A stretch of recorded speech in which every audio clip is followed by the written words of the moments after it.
did okay. We did okay. I mean, I'd like to bring in the broader question, because Hugh McIlvenney, who I think is a very fair writer in the Sunday Times, was talking about Wenger, he said, is adrift in dreamland.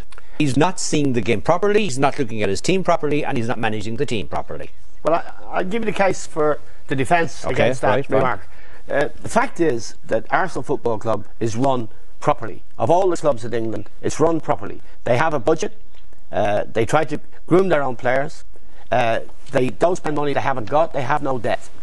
Now, when you compare them to Manchester United, who have 700 million of debt, Liverpool are rising. Yeah, and rising. Well, of course it's rising because the interest is rolling up. Now, you've got Liverpool, who are in debt, deeply in debt, with two owners who are, you know, well, they're not good for the club, shall we say.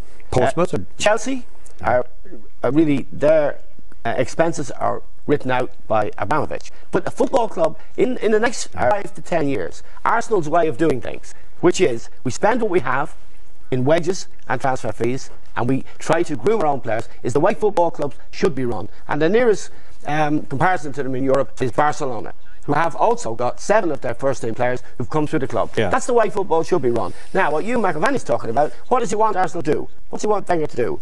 Well, spend money they haven't got, run up massive debts, and ultimately run the club into the ground. And there are lessons there. No, he's not suggesting that at all. Well, let me tell you what the lesson is, and then the lads can have their say.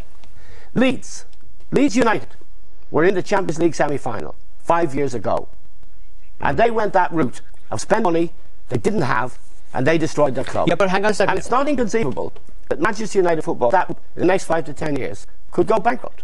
It's quite possible with the debts they have, yeah. Right, they've got massive problems. But we're not talking about colossal debt. We're talking about the fact that, and take this up, lads, Arsenal clearly do not have a goalkeeper of quality.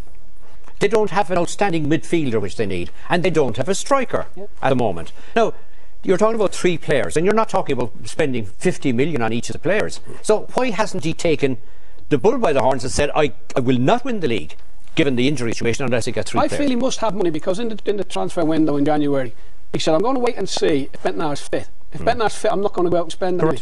Now, so there's money there somewhere. So I think he tried to get Zaha apparently on the last day. Well, yes, Zaha would have done a better job than Benitez. There's a problem there, and this is where you have to think this through. You can pay 50 million for a player, but they're going to have to bust their wage system. They have a wage cap. That's the real problem, I suspect. Well, it is the real. We've probably talked about this before. Adebayor is earning 3 times at Manchester City, 100,000 a week, as what he was earning in Arsenal. Flamini the same? Flamini left for the same reason. Now, Fabregas would probably leave, and Percy will want to leave.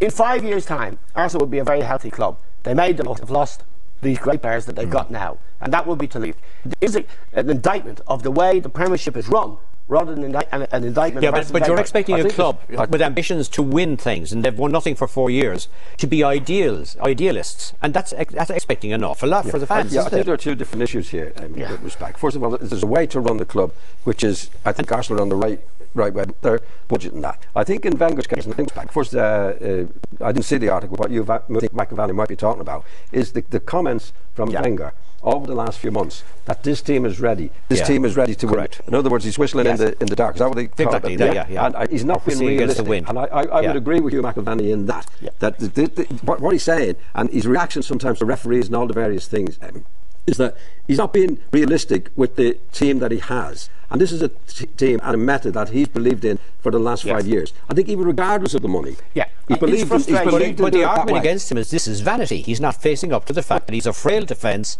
and he has no penetration up front. No, I don't know whether it's vanity. Well, they're only 6 points behind United, Bill, and Chelsea. I mean, to be fair, an easier run-in than some of the top teams. He has had. You could, if you're an Arsenal fan, you'd have to worry when Adebayor goes and Van Persie's your only striker. With Benitez, you'd have to worry when you have no central defensive core, as Ronnie alluded to. This is wrong. But what I think Wenger and Arsenal Football Club are refusing to do, they're refusing to get into the game that Liverpool, Manchester United and Chelsea are in, which is a game of high debt, no grooming of players. When is the last time a player came through the ranks? At Chelsea, for example. Right. Now, Chelsea have an ageing team. Manchester United have an ageing teim, and Liverpool have no team. Arsenal, at least Arsenal, they have no. But you're off the bleak scenario that you're painting. I'm not. At least Arsenal. But